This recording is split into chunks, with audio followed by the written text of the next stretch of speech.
¿Estamos, piensas tú o no, ante el fraude más grotesco en la historia de Latinoamérica o tú piensas distinto? Mira, inicialmente te doy las gracias, William, por la oportunidad. Siempre he admirado tu trabajo, nos habíamos despegado un poco, Sí.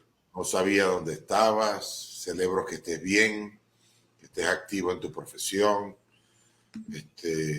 cuyo ejercicio respetamos tanto. En Venezuela ahorita el ejercicio del periodismo está muy complicado, hay varios colegas tuyos que están presos y estamos Sí, luchando por su libertad. sí. Mira, lo que ocurrió el 28 de julio, no debió ocurrir. Es un hecho para mí muy lamentable. Nosotros creíamos y trabajamos, yo fui uno de los defensores y soy uno de los defensores de la ruta electoral como la única vía para resolver los problemas, los conflictos en Venezuela. Sin embargo, el 28 de julio ocurrió y el 29 de julio ocurrió que el CNE declaró ganador a un candidato sin presentar los resultados. Y el 29 lo proclamó. Y bueno, esto no ha ocurrido nunca. Y es muy raro que ocurra en la Latinoamérica de los últimos 60 o 70 años. Los últimos casos que se vieron fue en Perú, de Fujimori contra Toledo, que Fujimori no quiso reconocer la victoria de Toledo. Sin embargo, el gobierno de Fujimori se tambaleó y unos meses después tuvo que reconocer y se dio paso a una solución política. Igualmente pasó a finales del siglo pasado en República Dominicana, donde también se presentó un caso como este, pero no es común. No es común. Sí. Ahora, Enrique, avanzando en una dirección de fortalecimiento de la democracia, a pesar de los problemas en Colombia, con la guerrilla, con todo esto, eso ha cambiado. Y en Venezuela, esto no había ocurrido nunca. Nosotros estamos, por supuesto, como entenderás, demandando ante las instituciones el que se publiquen esos resultados, el que se reconozca lo que ocurrió el 28 de julio. En este caso concurrimos a la sala electoral como parte, que fuimos como candidatos, y exigimos que se hicieran las cosas como se tenían que hacer, y sin embargo, no se pudo. La sala electoral, en nuestra opinión, emitió una sentencia, la número 31, que es absolutamente inconstitucional. Sí. Y hoy estamos frente a la sala constitucional e introdujimos la semana pasada un recurso que ha tenido mucho respaldo de venezolanos, tanto dentro como fuera del país, para pedir la nulidad de esa sentencia y que se reponga, por lo tanto, todo esto a donde debe estar, que se exija al Consejo Nacional Electoral la publicación de los resultados y con esto poder subsanar el conflicto que se presenta a partir del 28 de julio. Ahora, Enrique, ¿tú crees que esto va a prosperar? Porque todos los venezolanos, o la mayoría de ellos, conocemos que las instituciones en Venezuela, Enrique, están secuestradas, ¿no? Están cooptadas. No es un ejercicio digamos, de ingenuidad pensar que la Sala Constitucional puede darte la razón a ti y al grupo que te está apoyando. Sí, William, mira, no es la primera persona que me lo pregunta ni que me lo señala. Tú me lo has hecho de una manera muy amable y te lo agradezco. No somos ingenuos. Tenemos experiencia política, sabemos lo que está ocurriendo, sabemos quiénes son los magistrados de la Sala Constitucional, cómo fueron designados. Pero yo no veo otro camino que no sea acudir a las instituciones y tratar de forzar que las instituciones funcionen. Este tipo de gobiernos como el que tenemos en Venezuela, a pesar de que puedan lucir muy fuertes, porque tienen el control de las instituciones, esconden detrás los pies de barro. Y yo percibo que en Venezuela lo que ocurrió el 28 todavía está profundizado. Es decir, percibo a un gobierno cada vez con menos popularidad y a un gobierno cada vez más débil desde el punto de vista institucional. Porque no es fácil acompañar para ningún funcionario público, para ningún magistrado, para ningún fiscal. No es fácil acompañar este camino tan tortuoso que significa el desconocer la voluntad del pueblo. el violar la Constitución. Y precisamente la Sala Constitucional es la última barrera para evitar el deslave de la política venezolana fuera de la Constitución. Nosotros venimos señalando que no hay forma de convivir en un país si no hay Estado de Derecho y no hay Constitución. Ahora, ¿cómo restituimos eso? ¿Cómo construimos eso? Hay mucha gente que piensa, yo respeto todas las opiniones, que la única forma es la violencia. Yo no creo eso. Yo creo que la única manera es con el voto, con la democracia y con el funcionamiento de las instituciones. De tal manera que en la protesta ciudadana, en la organización de un gran movimiento cívico, nosotros impulsamos, William, en Venezuela, desde acá, desde dentro, con todas las dificultades que significa, la construcción de un gran movimiento cívico para restituir la Constitución. Porque es que la Constitución no solo está violada en cuanto al derecho al sufragio y a elegir, que fue violado el 28 de julio, sino que los venezolanos estamos sin ley. Estamos en un estado policial, perseguidos, sin ley, sin Constitución. Y la única forma de restituir eso es insistir en que las cosas mejoren. De tal manera que sí, a pesar de que se nos llama ingenuo o que perseguimos una utopía, nosotros vamos a insistir. Yo tengo esperanza, aunque parezca extraño, tengo esperanza de que la Sala Constitucional funcione y funcione bien y pueda generar a través de este recurso una solución. No espero que funcione mañana en la mañana, pero espero que funcione. Dime, William. Estuvimos chequeando algún material, ¿no?, de investigación. Me imagino que tú conoces a los colegas periodistas de Armando Info, periodistas venezolanos que hacen investigación y que justamente por hacer investigación tuvieron que salir al exilio, ¿no? O sea, no están en Venezuela, no pudieron seguir trabajando en Venezuela, periodismo de investigación. Bueno, ellos señalan acá en una investigación el nuevo Tribunal Supremo de siempre, es el título, el nuevo Tribunal Supremo de siempre. Está firmado por Isabel Guerrero y dice 30 de marzo del 2022. Y nada más te leo algunas partes, dice. Por ejemplo, ellos recuerdan que en el año 2006, cuando la ceremonia de inauguración del año judicial, todos los jueces del Tribunal Supremo, entre comillas, entonaron el UA, Chávez no se va. Eso es inolvidable, eso quedó registrado en la memoria colectiva de los venezolanos, lamentablemente, ¿no?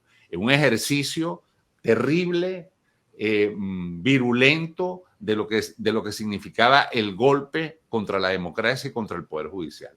Evidentemente yo puedo hablar así, Enrique, porque yo estoy fuera de Venezuela. Y yo además entiendo que tú estás en Caracas y estás en Venezuela. Entonces, si yo estoy fuera, mi posición para poder conversar y hablar es distinta y yo entiendo a veces la moderación o la cautela con la que tú debes manejar tus argumentos. Pero yo sí estoy obligado a hablar desde acá y decir, no solamente el UA, Chávez no se va, sino que, por ejemplo, de la primera lista de 434 aspirantes, casi 2/3 partes, el 59,44%, aparecían en los listados de los militantes del gubernamental Partido Socialista Unido de Venezuela. Estos eran los integrantes del Tribunal Supremo. Lo que evidencia, tú eres un hombre de leyes, el incumplimiento de una norma primordial en los propios estatutos para elegir a los magistrados. Los candidatos oficialistas sumaron 147 de los 258 que conformaron el grupo. Y más adelante continúa esta investigación. Tú sabes que la ley orgánica del Tribunal Supremo de Justicia establece como criterio rector que los aspirantes deben renunciar a cualquier militancia político-partidista y no realizar ninguna actividad incompatible con las funciones del cargo.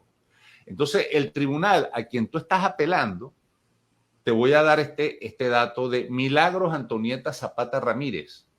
Posee 10% de una empresa de compra, venta y comercialización de bienes y servicios varios, constituida en Caracas en febrero de 2020, mientras que su actividad judicial está en La Guaira. Otro ejemplo, Michelle Adriana Velázquez Grillet, que aparece activa como empleada del Parlamento desde 2005 y según versiones medios tiene vinculación con Cilia Flores, incursionó en la actividad privada, es socia de empresas constituidas el mismo día en el Centro Financiero Latino. Es decir, Y aquí no puedo dejar de mencionarte, estimado Enrique, el teatro que montó el Tribunal Supremo cuando fue y que, como decimos en Venezuela, y que hacer una auditoría de los resultados electorales, lo cual fue puro teatro porque se verificó, de acuerdo a Armando Info, que eran las personas que aparecían disfrazadas en un ejercicio que parecía una serie de televisión, esta CSI, eran personas relacionadas con un rector del propio Consejo Nacional Electoral. Aquí está el nombre de Michael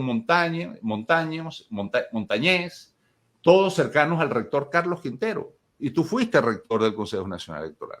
Entonces, ante estos datos, Enrique, que yo no los invento, y me disculpas que me haya extendido tanto, pero yo estuve investigando esto y digo...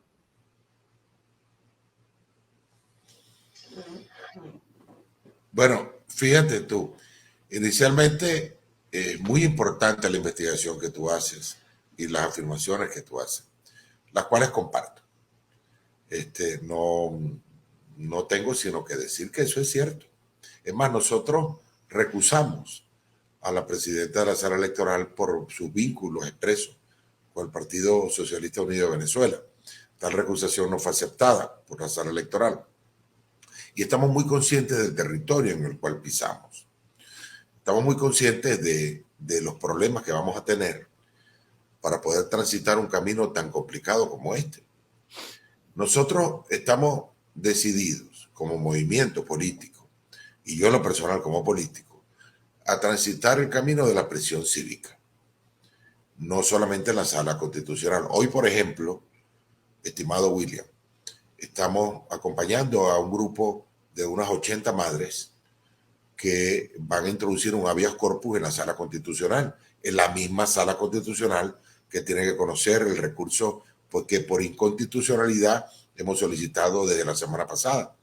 Ese habeas corpus se basa y es la solicitud de libertad plena para un grupo de jóvenes, la mayoría preadolescentes, que están en la cárcel de Tocuyito, cuyas familias son familias muy pobres de La Guaira y de Caracas. ¿Qué les puedo decir yo a estas madres? Que no concurran a la justicia, que no vayan a la sala constitucional porque está conculcada por el régimen, por el gobierno. No, nosotros tenemos que insistir en las instituciones. Imagínate si tú tienes un preso y no puedes ir a los tribunales porque consideras que los tribunales no te van a dar respuesta. No, tienes que hacer la diligencia. Y en este caso, la diligencia jurídica y la diligencia política. Y la diligencia política tiene que ver con la presión necesaria interna. Yo entiendo la presión externa que hay que hacerle al gobierno en función de que sepa que se encuentra solo en el concierto de las naciones, que hay una unanimidad de los países del hemisferio occidental que están en contra de lo que ha ocurrido el 28 de julio. Sí. Pero también tendrás tú que entender, y pienso que es comprensible, que los políticos que nos encontramos dentro de Venezuela tenemos que buscar que suba la presión interna. Y esa presión no puede ser otra que la presión institucional. Pero a todas las instituciones. Yo fui hace poco a la Fiscalía General de la República a pedir la destitución de los rectores del CNE. Y vamos a pedir su antejuicio de mérito.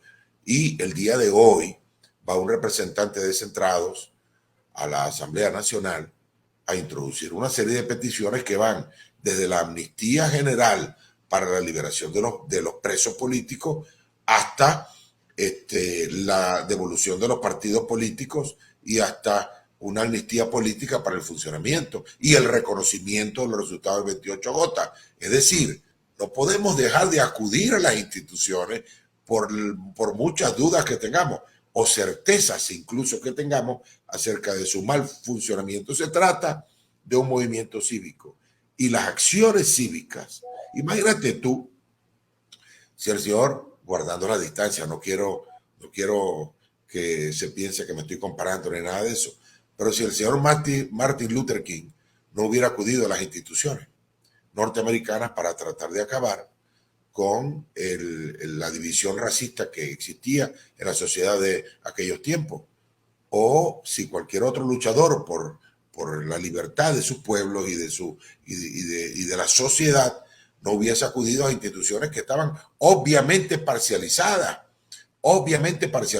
En el caso de Martin Luther King, había una parcialización porque continuara el sistema que venía imperando en Estados Unidos. Igualmente ha ocurrido en muchas circunstancias. Yo apelo a las instituciones, apelo con fe, con fuerza, con la fuerza del pueblo que está acompañando iniciativas como esta. Y estoy también absolutamente seguro que la situación que vivimos hoy en Venezuela va a cambiar. No es sostenible lo que tenemos, pero tenemos cada uno que colocar nuestro grano de arena. Bueno, te quería preguntar lo siguiente, que estoy invitando a mi próxima invitada. Fíjate esto que te quería comentar. Nosotros, como periodistas, como tú sabes, me alegra mucho que puedas acompañar a estas señoras, a estos familiares que tienen a sus hijos, ¿no? A sus hijos presos, sí, como no. A sus hijos presos. Porque tú sabes lo que a mí, cuando yo estaba investigando estos datos de la Corte Suprema, del Tribunal Supremo, cuando sabemos que hay más de 2.000 detenidos, cuando veo a Maduro en un baño de mar, cuando veo a un supuesto influencer contratado no sé por cuántos miles de dólares de nosotros los venezolanos en el helicoide tratando de hablar de un parque de atracciones, a mí lo que me da, ¿verdad? Es una profunda A termina en A, ¿sabes? Sí. Me da muchísima indignación, ¿verdad? Porque se intenta jugar con una avalancha de votos que hubo el pasado 28 de julio. O sea, el pasado 28 de julio, estimado Enrique, yo no digo que hubo una avalancha, eso fue una rebelión democrática por todo el cañón. Es decir, y de distintos sectores, como creo que lo decía ayer, eso no es nada más en Caracas, los sectores, digamos, de clase media alta. No. Los sectores populares salieron a votar. Y entonces hay un gobierno que eso no lo entiende y que prefiere entonces atrincherarse y rechazar y generar represión. Y entonces esos mismos sectores en los que seguramente tú estás haciendo tu trabajo político, que antes eran total y absolutamente chavistas, hoy no lo son. Hoy no lo son. Entonces, eso por un lado. Y después, entonces, cuando tú ves 8 millones, más de 8 millones de venezolanos fuera de Venezuela, es porque nos gusta hacer turismo, como dijo Washington Abdalá. Claro que no. Yo ejercí en Venezuela y vinieron por Globovisión, hermano. Vinieron por Globovisión. Y hoy Globovisión es un remedio de medio. Entonces, esa es la indignación que uno tiene. Entonces, cuando tú me dices, yo voy a ir al tribunal, bueno, está bien, es respetable, pero ¿qué tribunal es ese? Es un tribunal de... Pero no solo eso, pero no es solo eso. La presión a las instituciones es necesaria, pero no es lo único que hay que hacer. Ya se hizo bastante y el pueblo ya hizo bastante. La votación del 28J muestra un pueblo comprometido con un proceso de cambio. Ahora, eso no se ha perdido, eso está allí y hay que presionar porque se reconozca. Y hay que presionar de todas formas. El problema es cómo. Yo voto por una presión. ¿Cómo presionamos, Enrique? Escucha, ¿cómo presionamos? Si tú vas a la calle te meten preso. ¿Cómo presionamos que si tú tienes un mensaje en WhatsApp y te meten preso? Pero ese es el riesgo, fíjate tú. Yo entiendo perfectamente lo que tú me planteas, esa angustia, esa indignación tuya, yo la comparto. Y créeme que me encanta oírte y saber cómo amas a tu patria y cómo quieres que esto mejore, a pesar de que te encuentras no por voluntad propia, sino por la fuerza, afuera del país. Quienes estamos aquí dentro navegamos en unas aguas muy complejas. Por ejemplo, yo soy uno de los que digo que es tiempo de los políticos. Es decir, si yo soy electricista y tengo que subir en una torre, estoy corriendo un riesgo de que me dé un corrientazo. Y un político, al ejercer su oficio, corre un riesgo. Yo estoy corriendo un riesgo, lo sé. Yo sé. Lo sé. Y Y por te han supuesto que amenazado. y por Y te han supuesto que amenazado. tengo temor. Claro que lo tengo, porque el que no tiene miedo es un embustero, porque todos tenemos miedo. Enrique, te han Todos tenemos perseguido. temor. Sí, Enrique, te han claro que sí. perseguido. Claro que sí. Pero también tengo una responsabilidad en el ejercicio de lo que es mi oficio. Yo soy Claro, político. claro. Y esa responsabilidad hay que cumplirla. Es Está verdad bien. que hay riesgos. Es verdad que hay Ahora, riesgos. Enrique, te tengo que preguntar esto, porque tengo ya el tiempo cruzado. Mira, Entiendo. tú participaste en esas elecciones presidenciales. Tú Sí. tienes que saber, tú tienes que tener a tus testigos con las actas y saber que esas actas que María Corina y su equipo colgaron en una página web coinciden con lo que tú tienes o no. Sí, claro, son copias de las mismas actas. O sea, que tú de alguna manera validas que el presidente electo es Edmundo González Yo no Urrutia. tengo todas las actas, pero en las que tengo gana el señor Edmundo González. ¿Verdad? Lo que estamos es demandando, porque no hacemos nada con que yo publique mis actas, que el CNE las publique, porque Claro, son las mismas actas que tenemos todos. claro, porque Esto es, esto no son es, las actas de la oposición, son las actas del Consejo Nacional Electoral. esto es algo inevitable, estimado William, inevitable, insostenible. Hay que insistir, hay que presionar, pero Venezuela, el gobierno de Venezuela no se puede sostener sobre una mentira, no se va a sostener sobre una mentira, pero hay Ah, que presionar sobre todo, y ten confianza en lo que te digo. Mira, las instituciones no son solamente los edificios en los cuales están, no son acero y concreto, no son tampoco el papel donde se imprimen las leyes que la regulan, no. Las instituciones son carne y hueso, es gente, son venezolanos también, con preocupaciones, con familia, con ansias de futuro, y sí, están allí y tienen que cumplir con su tarea. Hay que tocarle la puerta a cada uno y sí. decirle, te vas a casar con un gobierno que no es legítimo. ¿Te vas a casar con eso? ¿O quieres una oportunidad para tu familia? Yo creo que en la presión institucional, por lo menos en cuanto a mi línea política, es lo que quiero hacer y es lo que voy a hacer. Enrique, vamos a ver unas preguntas que nos llegan. ¿Cómo no? A ver qué dice por acá, a ver qué dice. A ver, creo que todo el mundo está reportando que está perfecto hoy el audio, así que lo logré, lo logré. Humberto Torreyes, constituyente ya para sacar a los esbirros. Es una buena idea, puede ser una solución política, pero tiene que ser concertada. No hay forma de hacer una constituyente en Venezuela si no forma parte de una solución concertada en la política. Ok, vamos con otra. Saludos, bendiciones. Lenirce Díaz, excelente entrevista al señor Enrique Márquez. Muy bien. Otra. Néstor dice, este gobierno no es demócrata. Enrique. Estoy convencido que no lo es y que en Venezuela antes teníamos un déficit democrático importante ante el 28J. Hoy tenemos la democracia en cuidados intensivos. Néstor dice, ellos creen que Venezuela es de ellos y no respetan nada ni a Naiden. Bueno, eso puede ocurrir. Hay personas que pueden pensar que se pueden erigir durante todo el tiempo Sí. como dueños de un país. Yo creo que eso no es sostenible y lo vamos a demostrar. Muy bien. Enrique, yo quiero finalizar de la siguiente forma. Sé que tú estudiaste en el Colegio Marista. Estuve allá en Maracaibo en el Colegio Ajá. Marista unos años, hasta el tercer año. Y yo también, pero en Caracas. Así que, así que allí Sí, hay.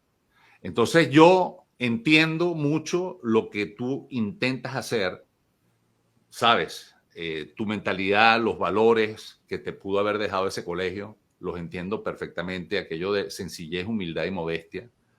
Y te agradezco tu valentía, porque insisto, yo estoy fuera, tú estás allá, y a ti te han perseguido por decir las cosas y por tener guáramo, vamos a decirlo en criollo, por tenerlas bien puestas, ¿ok? Entonces, mi abrazo para ti, para tu familia. Gracias, William. Gracias por esta conversación. Gracias a ti, estoy feliz de verte y espero verte de nuevo muy pronto. Seguro, un abrazo muy grande, que tengas mucho éxito en todo lo que quieras hacer. Seguro. Un abrazo. Chao.